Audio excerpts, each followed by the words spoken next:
నిజమేనయ్యా. ఓ మరి వాళ్ళు వెళ్ళిపోవాలంటే మీ అమ్మనిస్తే చాలయ్యా, వాళ్ళు వెళ్ళిపోతారు. మీ కష్టం పగవాడికి కూడా రాకూడదు గురుగారు.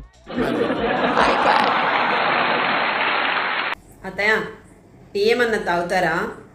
టీ ఇప్పుడే వద్దమ్మా. పోనీ కాఫీ కానీ మజ్జిగ కానీ ఏమైనా తెమ్మంటారా అత్తయ్య?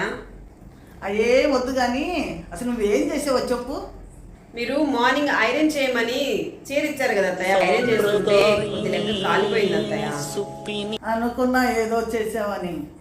పోనీలే, ఎల్లో కలర్ శారీ అన్న కట్టుకెళ్తాను. అంటే అత్తయ్య ఆ ఎల్లో కలర్ శారీలో చిన్న ముక్క తీయించి ఈ కాలి దగ్గర కుట్టించాను అత్తయ్య. అయ్యో, ఆ చీర కూడా పాడు చేసావా? నేను ఐరన్ చేయమన్నాను చూడు, అది నాతో బుద్ధి తక్కువ.